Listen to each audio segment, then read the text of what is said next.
El dilema de Haynes le fue presentado a un niño de 11 años llamado Jake, quien consideró obvio que Haynes debía robar la medicina. Jake lo explicó así: por una parte, una vida humana vale más que el dinero, y si el farmacéutico solo recibe $1,000, seguirá viviendo, pero si Haynes no se roba la medicina, su esposa morirá. ¿Por qué vale más la vida que el dinero? Porque el farmacéutico podrá recibir después $1,000 de una persona rica que padezca cáncer, pero Haynes no podrá recuperar a su esposa. ¿Por qué no? Porque cada persona es diferente, y así no se puede recuperar a la esposa de Haynes. Pero Annie, también de 11 años, vio las cosas de otro modo. ¿Debería Haynes tomar la medicina? Comparada con las afirmaciones directas de Jake, Amy pareció vacilante y evasiva. Bueno, creo que no. Creo que puede haber otra manera, además de robar, como pedir prestado el dinero u obtener un préstamo o algo así. Pero realmente no debería robar el medicamento. Pero tampoco su mujer debe morir. Si robara la medicina, salvaría entonces a su esposa, pero también podría ir a la cárcel, y entonces su esposa tal vez volvería a enfermar, y él ya no podría conseguir más medicina, y eso no estaría bien. Así, realmente deben hablar del asunto y encontrar otra manera de conseguir el dinero. Según las etapas de Colbert, parece que Jake ha avanzado 1 o 2 niveles completos por encima de Amy. La respuesta de Amy es típica en la etapa 3, en la que las relaciones personales son primordiales. Haynes y el farmacéutico deberían encontrar una solución entre ellos. En cambio, Jake apela a principios impersonales. Una vida humana vale más que el dinero. Jake parece estar operando en los niveles 4 o 5. Estás escuchando Rebetic. Dale movimiento a tus ideas. Advertencia. Este podcast busca promover la reflexión y difundir ideas filosóficas, no imponer ideologías. Por ello, se busca la exposición de estas ideas de manera objetiva y advertiremos cada que se emita una reflexión personal.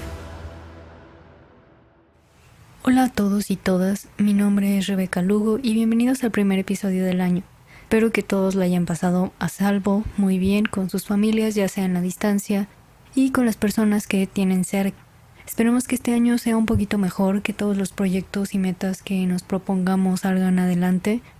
Y ya que hablamos de abrir ciclos nuevos, de iniciar de nueva cuenta, vamos a hablar acerca de los propósitos de Año Nuevo, de Sergio Pérez y el machismo. Sé que no suena muy coherente, quizás se pregunten, Rebeca, ¿te volviste loca? Pero vamos a tratar de ir uniendo las piezas poco a poco. En más de una ocasión, algunos de ustedes se han propuesto metas al inicio del año, lo opuesto. Usualmente estos propósitos pueden ir asociados a una acción, como el clásico me voy a poner a dieta, o también puede ser de tipo profesionales o académicos. Pero ¿alguna vez se han propuesto alguna meta del tipo el siguiente año voy a aportar, no sé, una despensa a alguna asociación? O quizá para el siguiente año voy a visitar a enfermos. O vamos más personal, el siguiente año ya no le diré mentiras a mi mamá. Como las metas de otro tipo podemos cumplirlas o no dependiendo de las circunstancias, la voluntad, la motivación. Sin embargo, con ello surge una pregunta. Como las metas de otro tipo podemos cumplirlas o no dependiendo de las circunstancias, la voluntad y la motivación. Sin embargo, con ello surge una pregunta. ¿Nosotros como personas podemos llegar a un progreso moral? ¿Cómo se desarrolla la moral? Anteriormente ya hay un episodio acerca de ello a nivel sociedad. Ahora vamos a ir a un nivel más, digamos, personal. Hay 2 formas de tomar esto. Por un lado podemos ponernos metas, como les decía, y son metas que nos permiten desarrollarnos como personas para llegar a aquello que nosotros creemos deseable. Con esto también se implica un autoconocimiento, cuál es nuestro propio concepto de nosotros mismos.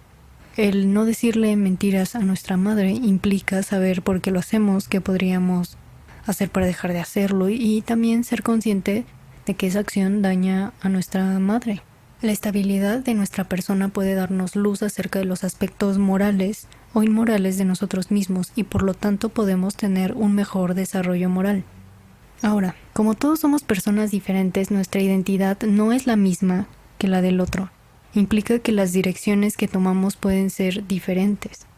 A lo mejor yo no le digo mentiras a mi madre, pero sí la trato indignamente o no le guardo respeto. Y por último, también es importante mencionar que este cambio no puede ser pasajero, sino que hablamos de algo que dura, hablamos de cambios que se efectúen y que se queden, que sean permanentes, digamos. Los problemas que esto conlleva en primera es justamente el de la estabilidad. No somos seres estables. Y en segunda también es verdad que no somos estables, que somos seres que cambian, pero también es cierto que cuando tenemos creencias fuertes sobre algo o costumbres, es difícil modificarlo porque es parte de nosotros también. Es como dejar una parte de nosotros. Además, ¿por qué tendríamos que cambiar nuestras creencias? ¿Hacia dónde deberíamos de orientar nuestras acciones o hacia quién? ¿Cuál es nuestro modelo? Y a mi modo de ver, estos son los grandes problemas. ¿Cuál es nuestro modelo moralmente perfecto a seguir? Las religiones tienen una respuesta para ello, como los católicos, por ejemplo. Su ejemplo a seguir es Jesús. Y también podríamos decir que para otros, digamos, no hay un modelo, pero sí hay una herramienta que nos ayuda a entender esto y es la razón. Es la que nos lleva a este desarrollo. Y con ello vamos a mi siguiente punto, y es que hay psicólogos que se han dedicado al estudio del desarrollo moral desde la infancia. Lawrence Kohlberg es uno de ellos, un psicólogo y doctor en filosofía. Para él hay 6 etapas en el desarrollo moral. Seguramente muchos no nos acordaremos, pero cuando somos niños se nos castiga o se nos premia cuando nos portamos bien. Sabemos que las cosas son correctas porque nos premian o porque son incorrectas porque nos castigan. Primera etapa. Luego, cuando nos peleábamos con nuestro hermano y nuestra mamá intervenía para negociar aquello que queríamos ambos, aprendimos a hacer tratos justos. Segunda etapa. Más tarde, cuando tuvimos que ir a la escuela y nos dejaban deberes en casa, supimos lo que eran las obligaciones y la responsabilidad. Con ello, entrando a la escuela, aprendiendo obligaciones, responsabilidades, empezamos a crear lazos afectivos. Tercera etapa. Poco a poco adquirimos conciencia de que vivimos en un grupo, en una sociedad, y nos damos cuenta de que formamos parte de ella. Sabemos que tenemos ciertos deberes al respecto. Cuarta etapa. Y así como nos hacemos conscientes de que vivimos en un grupo, nos hacemos conscientes de que tenemos ciertos derechos, valores y arreglos legales que determinan lo correcto y lo incorrecto. Quinta etapa. Y finalmente, a lo que deberíamos de aspirar es a entender los valores morales universales, siguiendo principios éticos abstractos que todos deberíamos de seguir, como por ejemplo el caso que escucharon al principio, lo que hace Jake. Él está actuando de acuerdo a un principio moral abstracto. Ese es un dilema de Haynes que utiliza Kohlberg para decir que Jake está actuando de manera correcta mientras que Amy no lo hace, ya que Amy no está actuando bajo un modelo ético universal. Sin embargo, este modelo ha sido ampliamente criticado por la autora Gilligan, quien defiende que el modo de pensar de mujeres y hombres es distinto y que Amy no es moralmente inferior que Jake. No voy a tocar mucho este tema, pero lo que sí quiero que noten es esto. Al tener un modelo cualquiera que salga de esta regla está mal. Y también noten qué influye aquí. De nueva cuenta, como en otros episodios, influye qué pensamos acerca de la ética. Kohlberg nos habla de principios éticos universales. A su vez, esto influye en cómo vemos una moral adulta, digamos. Pero lo que surge como pregunta es, ¿cómo podemos estar seguros de que este es un desarrollo lineal y que hay un patrón de desarrollo universal? Este es el problema con los modelos. ¿Cómo sabemos que de verdad Amy es moralmente inferior que Jake?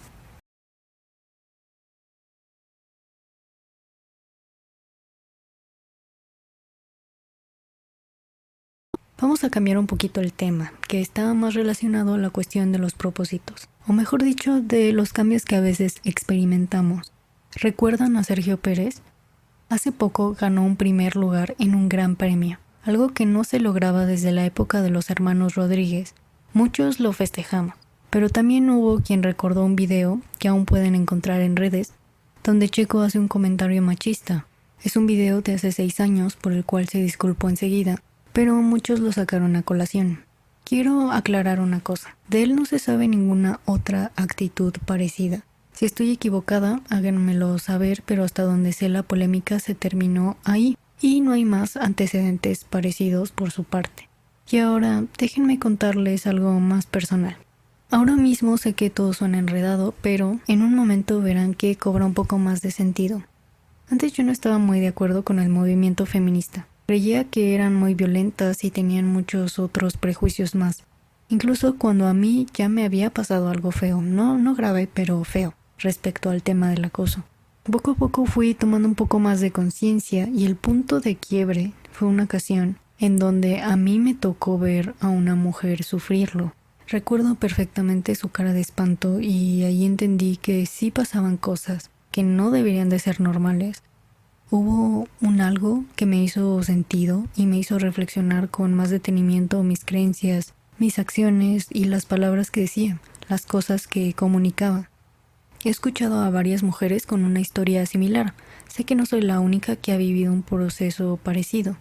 Todo esto me recuerda mucho a Michelle Moody Adams, de quien hablábamos en un episodio pasado, en el episodio que les digo sobre el progreso moral a nivel sociedad. Ella defendía que el progreso se da cuando los individuos comienzan a tener más conciencia de los conceptos morales, una conciencia profunda y verdaderamente real.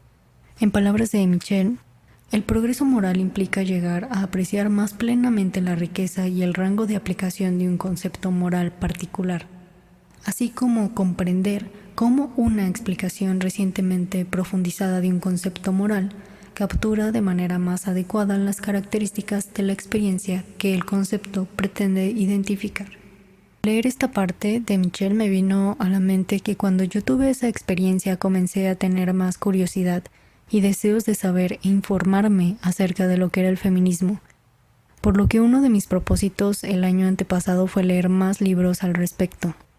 Y no solamente debemos leer e informarnos, a veces los conceptos por sí mismos hablando de estos temas no pueden ayudarnos a comprender del todo las cosas, sino que debemos también mirar afuera y experimentar. Por otro lado, la cuestión es, tú que me estás escuchando al otro lado, ¿me juzgarías y demeritarías mi trabajo al saber que yo en un pasado no estaba a favor del movimiento feminista? Imagínate que gané un concurso de escritura y tú eres el juez que decide si sí gano o no. Entonces ves comentarios que hice al respecto en un pasado, imaginemos, por los cuales me disculpé y me arrepiento bastante de haberlos hecho. ¿Me darías el premio igual o me lo negarías? Por supuesto que el caso de Checo es diferente porque es figura pública, por lo cual técnicamente él debe cuidar sus comentarios y hacerse responsable de ellos, cosa que creo yo que hizo al disculparse hace 6 años. Y no todos los casos son como estos, hay casos mucho más fuertes y mucho más graves. No debería de normalizarse estos comentarios ni ese pensamiento porque la realidad es que hay mujeres en el automovilismo increíbles. Fácil les podría mencionar mínimo 6 o 7 y hay muchísimas más. Pero lo que intento demostrar aquí es el problema acerca de los cambios que como personas tenemos. ¿Con qué criterios podemos juzgar a otros o no? ¿Ustedes qué piensan? ¿Qué criterios debemos tomar para juzgar a alguien? ¿Sí existe un progreso moral individual? ¿Existe un desarrollo moral? ¿Saben qué? Siempre estoy abierta para leer o escuchar lo que piensen. ¿Y qué creen? Ya tenemos página de Facebook y de Instagram donde podemos ponernos en contacto. En Facebook aparecemos como Podcast Rebética y en Instagram somos @rebtica1. En esta cuenta de Instagram no solamente hablo acerca de filosofía y ética, sino también de libros de literatura en general que voy leyendo y me gustan. Y también estamos en Twitter, igual como siempre, del mismo modo que ven en Instagram, como @reptica1. Gracias por escuchar este episodio, espero que les haya gustado y nos vemos a la próxima. Cuídense mucho. Rebética. Dale movimiento a tus ideas.